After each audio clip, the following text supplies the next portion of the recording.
Gujarat energy transmission corporation લિમિટેડના 66 કેવી જાડેશ્વર સબસ્ટેશનનું ભૂમિપૂજન તથા દક્ષિણ ગુજરાત વીજ કંપની લિમિટેડ ડીજીવીસીએલના રિવેમ્પ ડિસ્ટ્રીબ્યુશન સેક્ટર સ્કીમ અંતર્ગત કામગીરીનો શુભારંભ ઉર્જા મંત્રી કનુ દેસાઈની પ્રેરક ઉપસ્થિતિમાં જાડેશ્વર ખાતે કરવામાં આવ્યો હતો। આ પ્રસંગે ઉર્જા મંત્રી કનુ દેસાઈએ પ્રાસંગિક પ્રવચન આપતા જણાવ્યું કે વડાપ્રધાન નરેન્દ્ર મોદીએ ગુજરાતના મુખ્યમંત્રી તરીકે ગુજરાતનું સુકાન સંભાળ્યું હતું। ત્યારથી ઉર્જા ક્ષેત્રના તમામ પ્રશ્નોનું હલ આવ્યું છે। તે સમયથી તમામ ગામ અને દરેક ઘર સુધી વીજળી પૂરી પાડનાર ભારતનું ગુજરાત પ્રથમ રાજ્ય છે। વધુમાં તેમણે જણાવ્યું કે આજે સમગ્ર વિશ્વમાં અચાનક ક્લાઇમેટ ચેન્જ થઈ રહ્યું છે, ત્યારે ક્લાઇમેટ ચેન્જમાં સંશોધન માટે સમગ્ર એશિયામાં પ્રથમ વિભાગની શરૂઆત પણ આપણા રાજ્યમાંથી થઈ છે। વડાપ્રધાનની દીર્ઘદ્રષ્ટિના કારણે ગુજરાત રાજ્યમાં પ્રથમવાર 2010થી ઉર્જા નીતિ અમલી બનાવી હતી। ત્યારથી જ સૌર ઉર્જા અને પવન ઉર્જામાં આપણું રાજ્ય ભારતમાં પ્રથમ ક્રમે છે। વર્ષ 2070 સુધીમાં સમગ્ર વિશ્વમાં ઝીરો કાર્બન ઉત્સર્જન હેતુથી સૌર ઉર્જા અને પવન ઉર્જા થકી 50,000 મેગાવોટ વીજળી ઉત્પન્ન કરવાનો સંકલ્પ આપણે લીધો છે, જેમાં ફક્ત ગુજરાત રાજ્ય 10,000 મેગાવોટથી કામ કરી રહ્યું છે। ભરૂચ જિલ્લાની વાત કરતા તેમણે કહ્યું હતું કે 2002માં ભરૂચ જિલ્લામાં 24 સબસ્ટેશનો હતા, જે આજે વધીને 71 સબસ્ટેશન થયા છે। આવનાર સમયમાં ભરૂચ જિલ્લામાં બીજા 11 જેટલા સબસ્ટેશનોનું નિર્માણ થશે, જેનાથી તમામ વીજળીની ખપત પૂર્ણ થશે।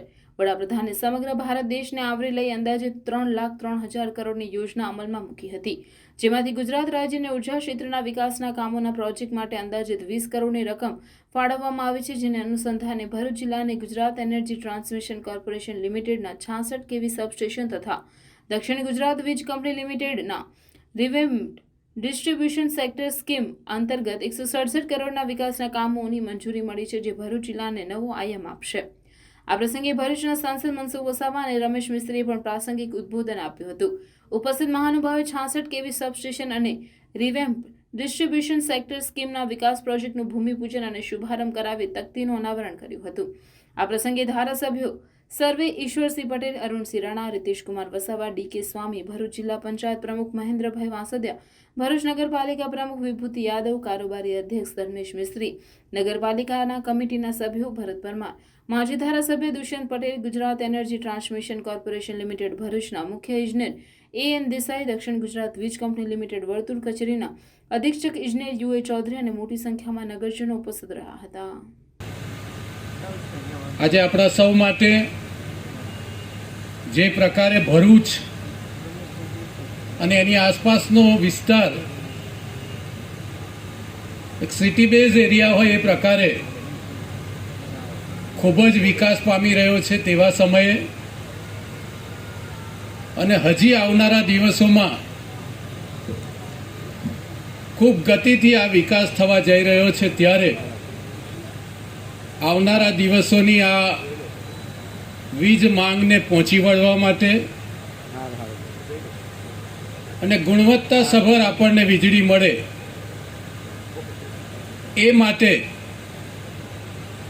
અહીંયા પહેલું ભૂમિપૂજન એ સબસ્ટેશનનું કરવામાં આવ્યું છે, જેના કારણે આવનારા દિવસોમાં સમગ્ર જાડેશ્વર જિલ્લા પંચાયતનો વિસ્તાર, સમગ્ર ભોલાવ ગ્રામ પંચાયતની હદમાં આવતો વિસ્તાર અને જે મક્તમપુર ટેકનિકલી ગામ હતું એ હવે જ્યારે વોર્ડ નંબર 6માં સમાવિષ્ટ થયું છે, ત્યારે વોર્ડ નંબર 6નો સમગ્ર વિસ્તાર એને આ સબસ્ટેશનથી કાયમ માટે વીજળીની સમસ્યા દૂર થાય એ માટેના આ કામનું આજનું આયોજનનું ખાતમુહૂર્ત કરવામાં આવ્યું છે। ડીજીવીસીએલ અને જેટકો વિશેની કામગીરી ખૂબ સુંદર રીતના આપણને એમને માહિતી પૂરી પાડી છે। 66 કેવી અને RDSS ની આખી બધી યોજના વિશે પણ એમની વાતમાં ઉલ્લેખ કર્યો છે અને નગરને વીજળીને લઈને જે તકલીફ પડી એનો પણ એમને ઉલ્લેખ કર્યો છે। પણ આપણે બધા જાણે છે તેમ ગુજરાતમાં દેશમાં ભારતીય જનતા પાર્ટીનું શાસન નહોતું, ત્યારે બાપુ વીજળીની કેવી સ્થિતિ હતી। બાપુનો ડાયરો હોય ને ડાયરો માંડ ચાલુ હોય ત્યાં વીજળી જતી રહે। આ બધા ભાઈઓને ખબર છે, બહેનોને પણ ખબર છે। માંડ સંધ્યા સમયે પૂજા પાઠનો સમય હોય, બનાવવાનો સમય હોય ને વીજળી જતી રહે, શું સ્થિતિ થાય? પણ એ સ્થિતિમાંથી આપણી ભારતીય જનતા પાર્ટીની સરકારે આપણને બધાને બહાર કાઢે છે. એટલે ભારતીય જનતા પાર્ટીનો સરકારનો આપણે આભાર માનવો પડે. માનનીય નરેન્દ્રભાઈ મોદી જે વિઝન સાથે આગળ વધી રહ્યા છે એને આપણે સમજવું પડે.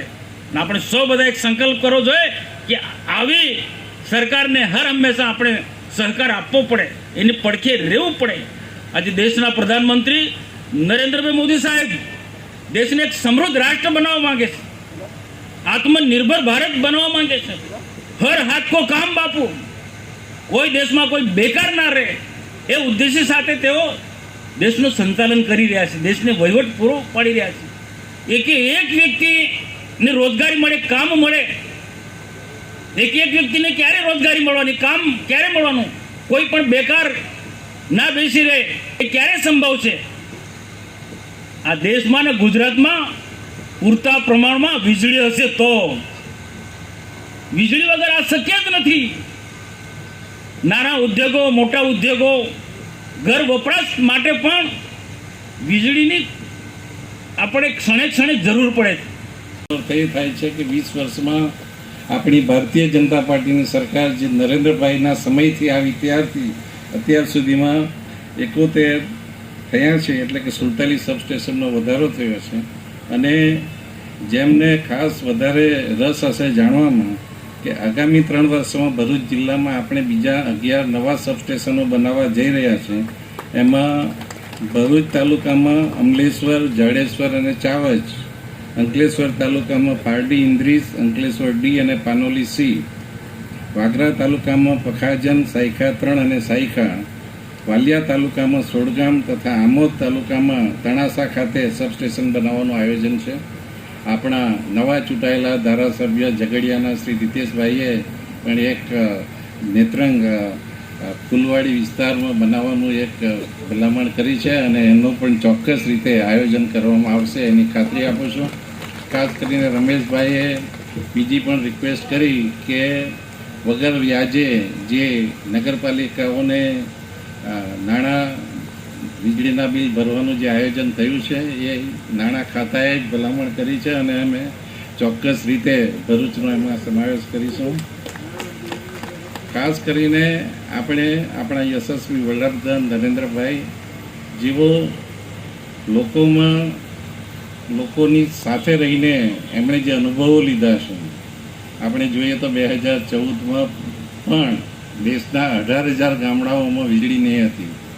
એમણે આ 18,000 ગામડાઓમાં તાત્કાલિક વીજળી પૂરી પાડી અને સમગ્ર દેશ માટે કે જે વીજળીનું તંત્ર છે કે વર્ષો જૂના વીજ વાયરો છે, નીચા વીજ વાયરો છે, ઘણી બધા અકસ્માતો થાય છે, એના માટે સમગ્ર ભારતને આવરી લઈને 3,03,000 કરોડની એક યોજના બનાવી અને એમાં આપણા ગુજરાતે સૌથી પ્રથમ 20,000 કરોડના કામો રજૂ કરીને સૌ પ્રથમવાર આપણા ગુજરાતનો પ્રોજેક્ટ મંજૂર થયો. અને